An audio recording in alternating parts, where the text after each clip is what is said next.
বর্তমানে আমাদের বাচ্চাদের স্কিনের সবথেকে বেশি প্রবলেম যেটা হচ্ছে সেটা হলো স্ক্র্যাবিংস। এই রোগটার জন্য বাচ্চারা অনেক বেশি অসুস্থ হয়ে যাচ্ছে। হ্যালো এভরিওয়ান, সবাই কি অবস্থা? আশা করি সবাই ভালো আছে। বাবুরা কেমন আছে অবশ্যই সবাই কমেন্টে জানাবা। আজকে তোমাদের সাথে বাচ্চাদের কমন একটি স্কিন প্রবলেমের কথা শেয়ার করব। ভিডিও শুরু করার আগে তোমাদের সাথে একটি কথা বলে রাখি, আমাদের পেজ জান্নাতস কালেকশনে পেয়ে যাবা তোমরা বেবি বাউন্সার, তিনটা কালার অ্যাভেলেবল আছে।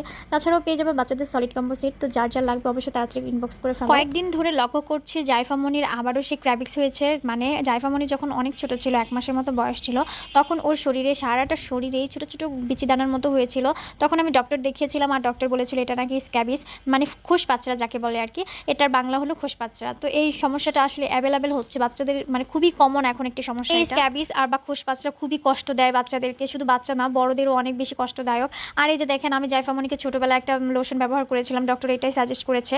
আর গতকাল রাত্রে জান্নাতের বাবা আরেকটা নিয়ে আসছে, কারণ এখন ওর সারা শরীরে আবার ছড়িয়ে যাচ্ছে। এখন অনেক বাচ্চারই এই সমস্যাটা হচ্ছে। এই স্ক্যাবিসটা কিন্তু আসলে ছোঁয়াচে, ঘরের যদি কারো থাকে সেখান থেকে ছড়ায়।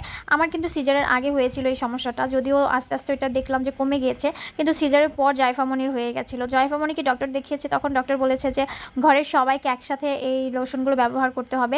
যেহেতু আমার বাবুটা অনেক ছোটো, সেজন্য এই লোশনটা কিন্তু আমাদের জন্য কিন্তু অন্য একটা লোশন দিয়েছিল, এটার নামটা এখন আমার মনে নেই। যাই হোক, এখন আমি জাইফামনিকে এটা দিয়ে দিই। আমি জাইফামনিকে সকালবেলা গোসল করে নিয়েছি, গোসল করিয়ে সুন্দর করে শুকনো একটি গামছা দিয়ে তারপর সারা শরীর মুছে দিয়েছি। এখন ওর ফেসে শুধু আমি অলিভ অয়েলটা দিব, ওর ফেস সারা শরীরেই আমি কিন্তু লোশনটা ব্যবহার করব।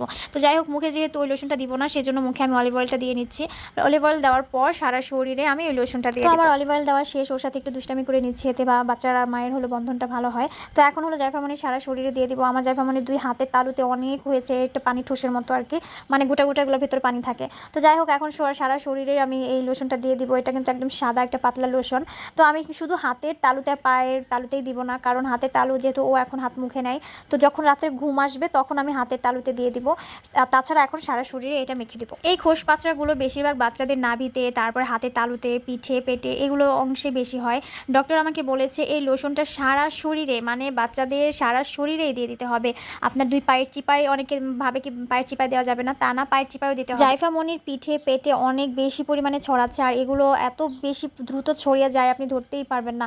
এটা যেহেতু পরজীবী আর এটা কিন্তু ছোঁয়াচে, একজনের থেকে আরেকজনের খুব সহজে এটা হয়ে যায়। আমার মেয়েটার এই যে রানের কাছে একটা বড় হয়ে গেছে, এই যে দেখা যাচ্ছে লাল টুকটুকা হয়ে আছে, আর এটা কিন্তু দেখতে, কাছ থেকে দেখলে বুঝতে পারবেন এটার ভেতরে পানি আছে এমন দেখা যায়। আমি কিন্তু ওর পায়ের এটা দেখেই বুঝতে পারছি যে ওর আবার ক্র্যাবিস হয়েছে। এছাড়া যখন ও ছোটো ছিল, 1 মাস বয়স ছিল, তখনও এরকম বড় বড় কয়েকটা পায়ে হয়ে গেছিলো, অনেক বড় বড় হয়েছিল। আমি তো খুব টেনশনে পড়ে গেছিলাম। তাছাড়া পেটে, নাভিতে পুরাপুরি সারা শরীরে ছড়াই গেছিলো, তখন অনেক টেনশনে ছিলাম। পরে এই লোশনটা দেওয়ার পরে, এই লোশনটা দিলে না 3 থেকে 4 দিনের দিনই মানে এগুলো সব মরে যায় একদম, আস্তে আস্তে সবগুলো মরে যাবে, আস্তে আস্তে ভ্যানিশ হয়ে যাবে।